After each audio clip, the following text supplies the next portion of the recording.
the movie Why We Fight.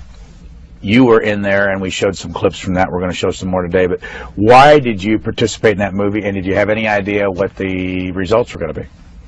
Yeah, I haven't seen the movie. I participated. I think someone called and said, "Would you do some interviews with this filmmaker?" I can't remember who it was now, but someone who was a mutual friend. Gene Jarecki.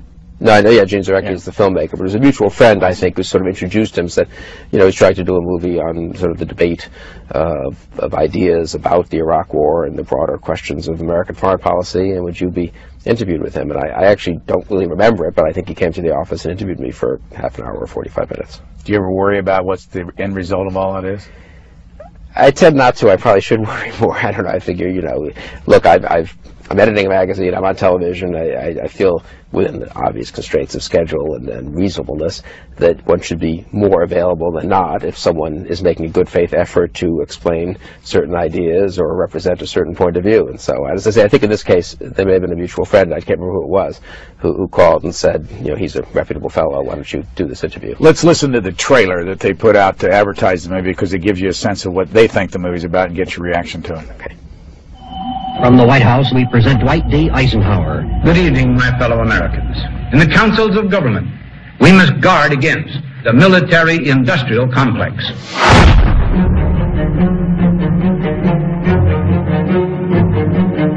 The United States is the greatest force for good in the world. We have not an obligation to go out and start wars, but certainly to spread democracy and freedom throughout the world.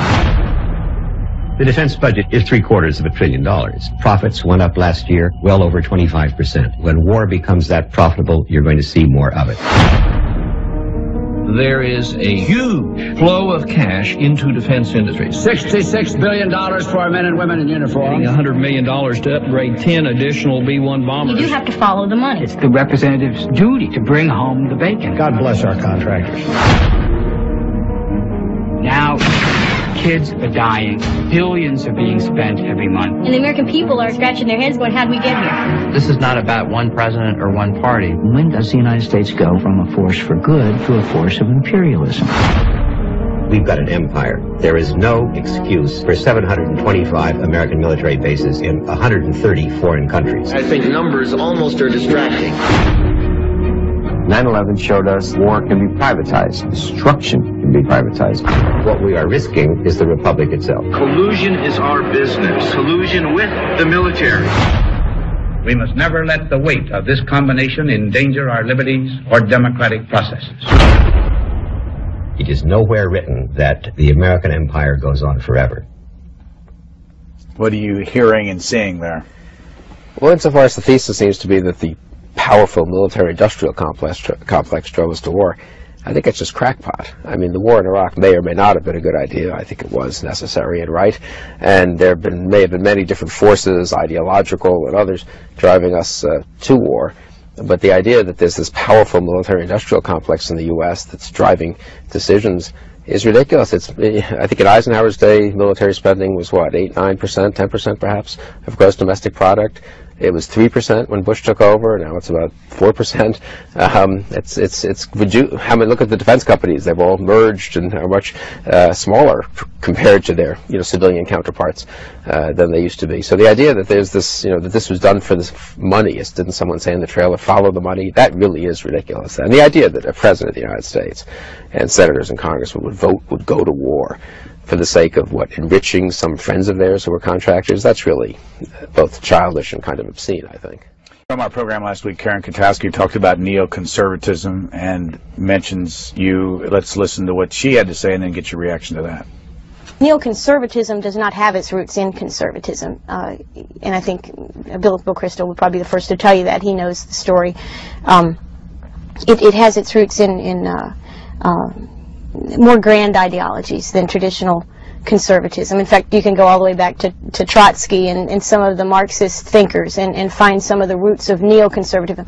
But strangely, neoconservatism found a home in the Republican Party as it began to shape itself about 35 years ago. And Bill Buckley, the old, I shouldn't say old, but the grandfather of National Review, started out, was a conservative magazine. And early on, the National Review and Buckley were a big part of this whole idea that Bill Kristol mentions of reshaping our foreign policy, rethinking how it is that America deals with the world. And in the directions that he's talking about, it wasn't 9/11. Okay, I'm sorry.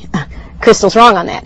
9/11 is a nice event that gets everybody awake and allows for possibilities of change. But this refocusing of American foreign policy as a unilateral power, as a shaper of not just ourselves but of others. This comes about early on, 35, 40 years ago. Neoconservatism is a big part of it. Reaction?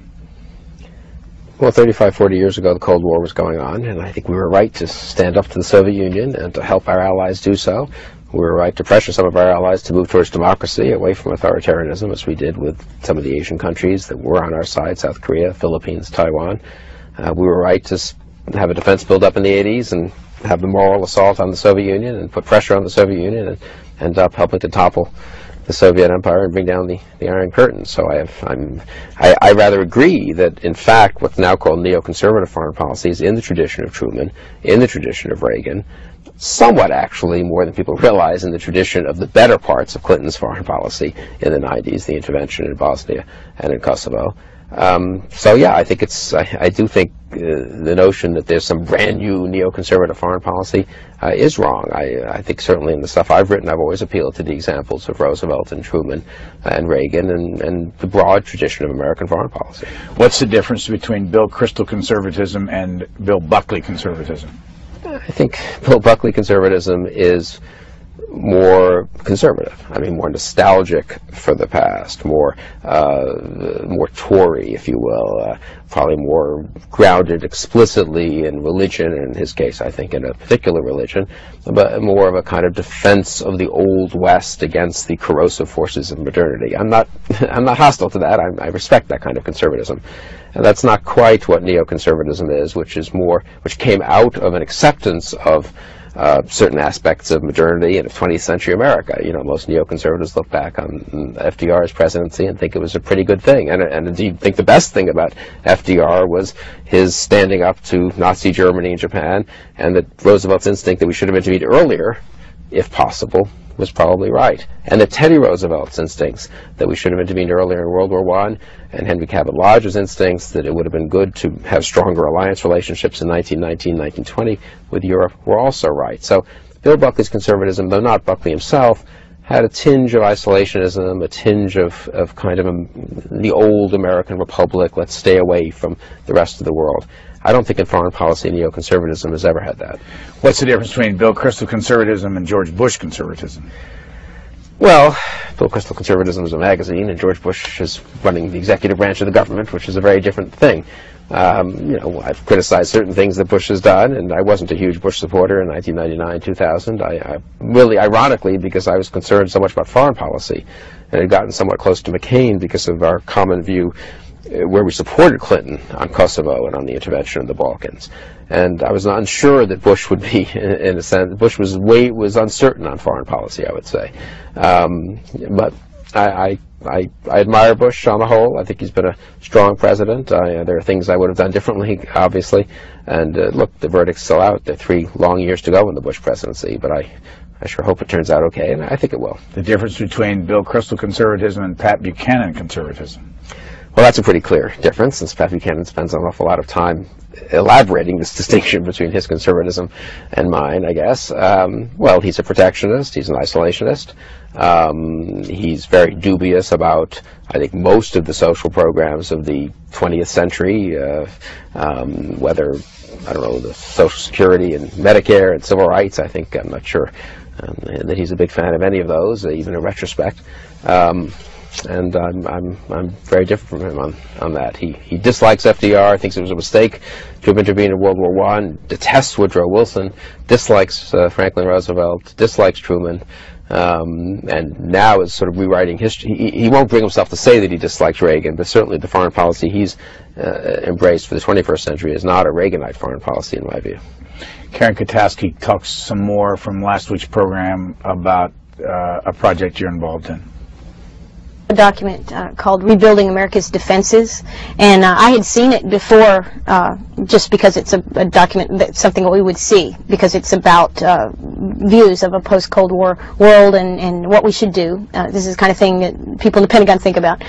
Didn't think much of it until I saw the President's National Security Strategy, his very first one that George Bush put out. Of course, we do read that, and it's on the website, White House website. And when I read it, not just me, but lots of people saw almost word-for-word lifting of phrases and ideas and concepts from the Project for a New American Century's previous document, Rebuilding America's Defenses, which sounds a very benign name, Rebuilding America's Defenses. That's fine, but what it calls for is very much what George Bush has more overtly called for, which is America at the top of the world, a unilateral approach, and that kind of thing. Any comment on just what you said there? Well, I think the paper she's referring to, Rebuilding America's Defenses, was written mostly by a fellow named Tom Donnelly, and who had worked on Capitol Hill and was that at the Project for the New American Century. It came out, I think, before the presidential election in 2000, and called for an expansion of the defense budget and tried to think through our defense needs in a post-Cold War world. I think it's a pretty good paper. I don't know, frankly, how much direct influence it had on President Bush's national security strategy, and no one ever called me and asked me about it, but it's a public document, so of course it could have had an influence. It's a thoughtful paper. I hope it did have an influence. But the truth is, I wish we'd had more influence, since one of the main things we've been arguing at the Weekly Standard and arguing at the Project for the New American Century since before 9/11, and especially after 9/11, was the need to increase the size of the military, especially the Army and the Marine Corps, that we don't have enough ground troops. And Rumsfeld bitterly resisted that and continues to resist it, and has resisted it successfully to this day. So for a group that's allegedly making Bush-American defense policy, we've been awfully critical of Rumsfeld's management of the Defense Department for the last 5 years.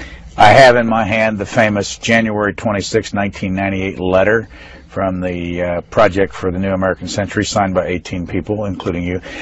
Before I read a little bit of it, when did you get the idea for the Project for the New American Century? We started the Weekly Standard in September '95, or it first came out in September '95. One of the first controversies we had at the Standard was when Bob Kagan and I wrote an editorial together. I think it was the first piece we ever wrote together. We just met, really, we'd met a little bit before, but we'd become friendly just since the Standard had started.